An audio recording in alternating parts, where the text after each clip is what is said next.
Good morning, and welcome to another episode of Disability Matters. I'm Morgan Spicer, Self Advocate Coordinator with People First of West Virginia. Now, over the years, I've learned the importance of self advocacy and how much of an impact it makes to have your story out there. Disability Matters is designed to cover a wide range of topics that will inform you, inspire you, and encourage you to strengthen your advocacy journey. And we'll do this by offering a variety of guests as well as interviews with advocates around the state. It's not just legislative advocacy, it's so much more. So this month, Doug Hess got the chance to speak to Dave Shelton, advisor to People First of Paden City. Now, not only is he an advisor for People First, he is an award-winning writer, cartoonist, musician, and voice actor, just to name a few. So let's get to that interview now. All right, so my guest is Dave Shelton, who is currently the advisor for our Paden City People First group. He's done a couple of things before that you may or may not realize that, wait, that guy? So just give us a really brief so people know who you are. And then I want to talk about some of the stuff that applies to people with disabilities, the folks that will want to be in People First that they may not know about. So uh, give us that little elevator speech of who is that guy? Well, Doug, thank you for having me. And yes, my background is as a film and television writer, author, musician, cartoonist, and voice actor. And I've been working on a few projects over the years that you might have heard of. I was with National Lampoon for 9 years. I was a senior writer and head of cartoon projects there. I was a cartoonist with Disney and Warner Brothers and Klasky Supo did Rugrats. And I was also a voice actor for movies on the Sci-Fi Channel. I worked with Stephen Furst, who was Flounder from Animal House. He went on to be a director. I was also with a show called Everybody Loves Raymond for a season. And there I did some writing and also cartooning for the show. I created all the Hacky Doo characters for one of the most popular episodes. And I actually created the whole world. And now I own the rights to the characters. Phil Rosenthal signed them over to me. So I'm hoping maybe we could do something with that since it sort of has a pedigree. Let's see. As an author, I have several books out. One is Brain Explosion, which is at Barnes and Noble and on Amazon. And it is a collection of my work from Lampoon. Hmm. And I have a children's book with actually a West Virginia publisher, and that's called Bag Boy and Sweet Slob. And that's won multiple awards with the um, San Francisco Book Festival, the International Book Festival. We were like a mom's choice or something. And I'm adapting that into hopefully a series. And then I also have several other projects that are out, including Cemetery Go-Go, which is my syndicated FM radio show. And that is on stations all over the country. It's kind of a throwback to something called Dr. Demento, but with Oh yeah. horror. And I don't know if anybody who's listening would even know that, but he was a very famous DJ who used to play novelty songs and weird songs. He helped Weird Al get started and things And I like think that. he's retiring. I think his last episode's coming up in November of this year or something like that. Yes, but he's still around, which is great. Oh. And maybe people would know his voice better. He'd be like, "Hi, this is Dr. Demento, and you're listening to the Dr. Demento Show here on Radio Oz." That's And awesome. maybe that would remind people. So, And but in then the middle of all this, and people are listening, they're like, well, what does this have to do with disabilities? Well, it just happens that somewhere along the way, you got hooked up with this small little organization called Special Olympics. So, yes. how did you get connected with Special Olympics? What was your interest and what did you do for them? Well, I've always had an interest in helping people with disability. I have family members that have disability. I have a cousin with Tourette syndrome. I have people that have had disability. I've known families with kids with Down syndrome and some with autism, and that got me wanting to learn about the spectrum what autism really is. And I'm also an investigative reporter, and I thought, okay, that is something I think we need to deal with. What are the causes and why it's happening, and maybe more frequently now than it used to be. So Because there's part certainly of a debate about whether it's happening more now, or, as happens in many things, now that there's more media out there, maybe there's not really more instances. It's just more people are aware. They I think, start yeah, with it might Autism be more Awareness Month. Is it more aware? Yeah. So right. I think it might be more exposure, especially with social media, the internet, and more medical treatments. I think maybe more people are paying attention to it. Maybe it was something, and I remember back in the days, I have ADHD, um, mostly, well, it's mostly like sort of dyslexia. And mhm. I was looking at it from a personal point of view too, is why would I always mix things up? And then I found out that a lot of creative people might be diagnosed with things like that. So it had always been a big interest to me. And one day when I was doing some projects, this was back in the 90s when I was in LA, I was there for 30 years. I had been asked to be part of Special Olympics because the Summer Games usually will take place in Long Beach, or it used to take place in UCLA. And I was Was this invited. like the national one, or not or just the It was the California one? California. It was the Okay. California one, Well, that's cool. and for their divisional games. And so I was asked to be one of the celebrities there. And I immediately took to it. And that's what started it. And every year, and I got to know all the kids and all the coaches and all the parents. And one thing that they liked is I was also an athlete, and I was a coach for the Lakers for a little bit for their summer recruitment camp. And I worked with Mike Dunleavy, and then I worked with Jim Herrick at UCLA. So through that program, I was able to sort of input stuff and be able to help coach some of these kids. And it was just so rewarding that after a while, they asked me to write a song. Okay. So my songwriting partner, Ben Hammer, is an amazing musician, composer. He and I sat down, and I wrote the lyrics and he wrote the music, and we premiered it. We got a guy from the Bold and Beautiful soap opera to record it. And then we premiered it at UCLA during the games in front of thousands of people. And they adopted it. And it became like the Special Olympics theme song for California. And then people told me they started playing the song in other Special Olympics around the country, which I thought was like really cool. So that's really how my involvement with Special Olympics started. Well, that's great. So, what do you find, since, as many people with disabilities find, you don't broadcast to everyone all that, you don't wear I know your shirt talks about your one of your books. It doesn't say I have dyslexia. So, what do you find? Obviously now you're in West Virginia, but even in other parts of the country, what do you find most from your standpoint that people do not understand about people with disabilities? I've learned that there's still a major stigma about people with disabilities. One thing I like to do is I use a lot of people with disabilities on my projects, whether crew or extras or featured or something, because they are not given a chance. There's been over the years um, the Jerry Jewell, who's a friend of mine. She was the first person with cerebral palsy to get a sitcom. Was it The Facts of Life? And that may have opened it. Then there was Corky, the kid with Down syndrome on Life Goes On. So they started a little bit here and there using people with disability, but a lot of it is still a stigma that, oh, there's something wrong with them. If someone doesn't talk correctly, or if someone looks different, or they may not comprehend something the way other people do.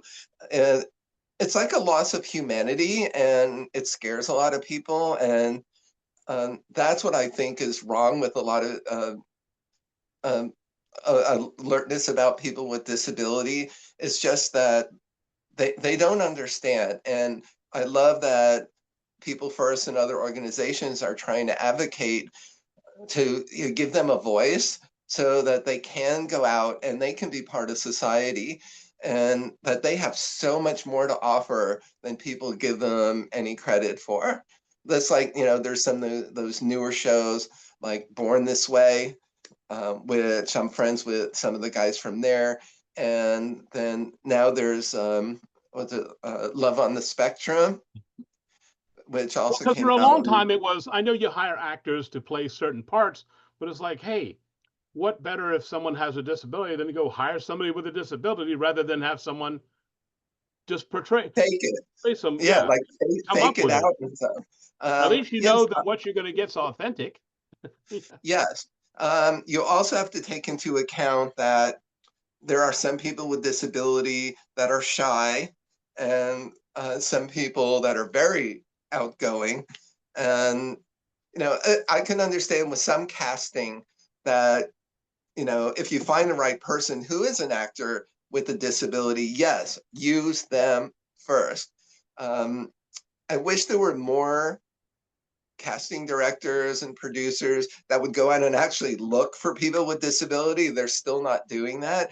They're still going to find an actor that they're going to like hire to play someone with disability because they don't think they're out there. And I Mm. wish more of them would actually go out and come to events like we have and around the country and start kind of looking and seeing that, oh my gosh, these people are awesome, and they could play these parts just as easily as anybody else, even better.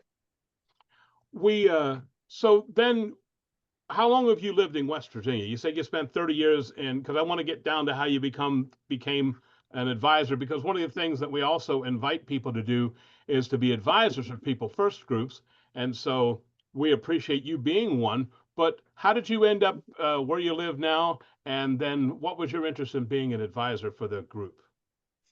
Well, when I moved to West Virginia 6 years ago from LA, in a very funny way, my fiance and I broke up in LA. Then I moved her back to New Jersey, like what ex does that, right? So we took this road trip, went all the way back there. When I got back to LA, they raised my rent, and I'm going like, I just placed a show on Amazon, and I go like, I don't need to be here for what I do.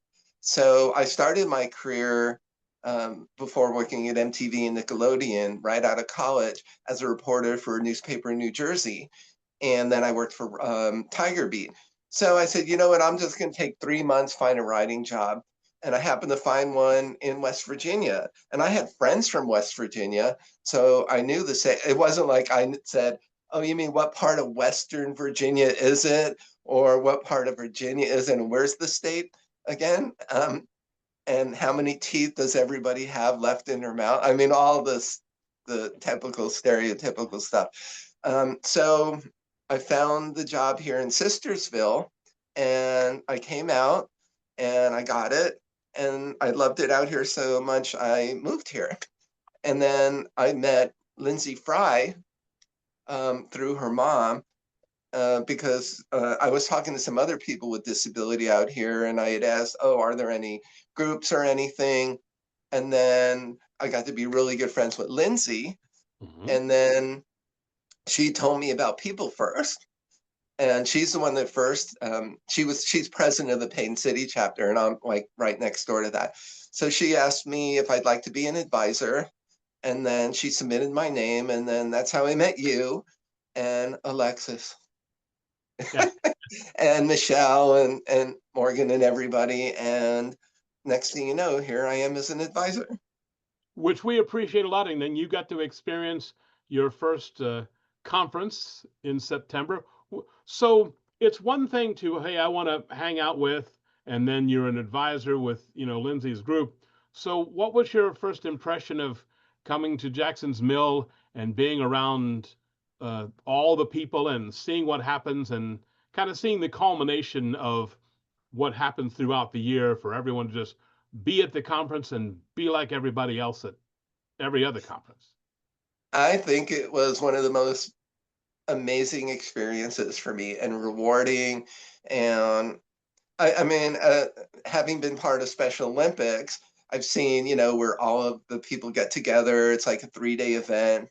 But this one, being so much more hands-on and not just dealing with the sports, but actually getting to know these people as people. Uh, it moved me. It was like so cool. And then being able to dance with them at the dance and to run some classes to hopefully teach them. Oh yeah, you Um, taught 3 class. We actually got to teach a class together. yes, that was awesome. So So, it but was a great mistake. yeah, well, I thought it was fantastic.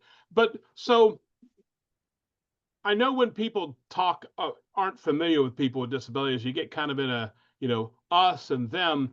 So from your perspective, then you were going while you were going as a teacher, since you also have, as you've told us, a disability. How do we work towards blurring the more keep? Because one of the things that we stand for with people first is there isn't any us and them, in a bad way. Obviously you're going to categorize people. Okay, if you're a TV writer, well, all of them do this. There's similarities or all of them. So there's certainly room for that. But sometimes when people say, well, those people or them or us, it's not said in a good way. So how do we continue to bridge that gap so that the, when you say, well, they had a great time, it's not in a bad way? How can we continue to spread the message that we're all here, we all have differences, some of them have labels, some of them don't, some of them are invisible, some of them are, you know, because again, if people walk up to you on the street, you don't go, hi, I'm Dave, I have dyslexia. So how do we Yes. continue to, and ADHD, how do we continue to uh, bring more people together and let everyone know that we're all doing this, as the theme was from the conference, that we're all in this together? Right. Well, the best way is to like what we're doing is to keep advocating for it. But it's going to be with humanity, it's going to be a continual effort because every generation you're going to have more and more awareness, but there's still going to be a stigma. And for me, the best way is to just let people know is, hey, what makes you so much better than this person? We are all God's children, or we're supposed to be. And look at a person as to what they have to offer. That these people have feelings, they're flesh and bone, and um, they have emotions, they have talents, they're humans. We just got to keep getting it out there that these people, and I think some of them are more loving and more giving and more innocent than so many people who claim that they don't have any problems. I think part of the issue too is that a lot of people who may have their own insecurities, mental illness, things like that, are afraid to speak up about it. Mm. So they would rather react. And it's like with anything. Um, like people who will lash out and be violent. A lot of them do it because inwardly they feel inferior. So they think, oh, I'm going to go attack that person because they're succeeding and I'm not, or they have something that I don't. And I think that until those people realize what's happening, the media is not helping either when it comes to stuff like that. And I think we need to just keep the effort up. And for me, the most important thing is to just on a personal level make them feel like real people. If I could do that on my own, whether it's through my projects or like I don't treat anyone with a disability who's in my project. It's like if they're going to work on the crew, I'm going to say, "What would you like to do on the crew?" And then they would do it. I'm not going to look and go like, "Oh, I'm just going to have them do that because they're disabled." To me, they're abled, Well, just and just like you don't want to be known as, oh, well, that's the ADHD writer, or that's the dyslexic writer. That's not a right. thing where you.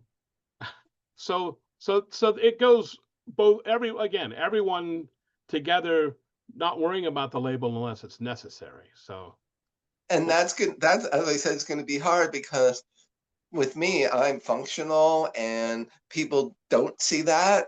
oh yeah, Uh, so Outwardly, let it's me like do one of the people, classic lines. You don't look disabled. Yeah. Right. Oh my God. How many times I've heard people say that about people who have handicap stickers and, and they're walking, they're going like, hey, you don't deserve a handicap sticker because you're walking and you're fine. And yet they have no idea whether the person had a heart attack, a stroke, they've got Parkinson's or something that may not have shown up, or MS or something initially. And that bothers me too. And yes, there are people that abuse the system, but for the most part, no one wants to give them a chance. Some disabilities, as you know, are more apparent. It's Mhm. more physical, and people do see it. One thing that I want people to kind of get rid of is the sympathy factor. It's like, oh, they're going to feel sorry for these people instead of building them up. It's like, oh, poor person in a wheelchair or poor person with autism. Um, that is not helping their esteem. And it is, I think sometimes, and I've seen it, it makes them retreat even more away from the public. Or the flip side, the your everything you do is an inspiration. Do you you got up and ate breakfast and got dressed and did all your stuff? Have you inspired anybody today because you did all that with ADHD and dyslexia? You know, I try to do that without even mentioning anything. But then that's what I'm then saying. on the other hand, it's almost like that could become condescending, Well, where it is. There's a comedian. I don't think she. I think she passed away, but she's like, look, I get up like everyone else does. That's not inspirational. Yeah, it's the other side of the thing. So, uh, you know, right, perfect. I look at, I work with a lot of little people too because I love dwarves and little people, and I just think it's so cool. And that's a disability, especially, but they've overcome a lot. And I think a good friend of mine is Martin Clabo, who's in Pirates of the Caribbean, and he and several others have just overcome so much. But you know what? Their attitudes are great about it, and I think that they don't care. There's a little comedian, Brad Williams, who I oh yeah. love. He does not give a crap about anything, and he'll go after anything, and I love that. So I think that on that end, we need to still keep supporting the people with disability, but on our level, we just go out there. Especially me, I don't care. I mean, if they know I have disability or not, I don't care. But as I said, it's not outward, and I don't go out and broadcast it. But it's um, it's something, when something on the other hand is more evident, then we just need to kind of tell people, you know what, stop being so pity about it. Why don't you just treat these people like anybody else? And I think the way they'll respond is a lot better than you just trying to kind of pat them on the head and say, oh, you're a sweet little disabled person. Which unfortunately I've seen people do. So, well, thank you very much. We have been talking to Dave Shelton. Well, wait a minute, hang on. The the disabled the disabled director, writer, and musician who see how ridiculous that sounds, but unfortunately in our society that happens a lot. But anyway, no, Yes. we're talking to the award-winning uh, writer, director, and the advisor for People First of Paden City, Dave Shelton. So thank you very much for your time. Thank you for coming to teach at the conference and for being the advisor, because that's certainly something that we need. So if you live around West Virginia and there's not a People First group in your area, you'd like to help start one, if you know people with disabilities and just kind of want to hang back and be the advisor to, show how to run meetings and things, then let us know. So thank you very I, much, Dave. I I appreciate your suggest time. it's one of the most rewarding things you'll ever be involved with. Fantastic. Well, thank you very much. We appreciate your time and all that you do. Thank you so much, Dave, for taking the time to speak with us today. Remember, if you would like to share your self-advocacy story or have a topic you would like covered on a future episode, don't hesitate to reach out to me. You can call the ARC at 304-422-3151 extension 129, or you can email me at morgan.spicer@thearcmov.org. I would love to have you as a guest on a future episode of Disability Matters. With that, we're out of time for this month's episode. Join us next time for another episode of Disability Matters, where we are advocating, educating, and celebrating the potential within you. See you next time.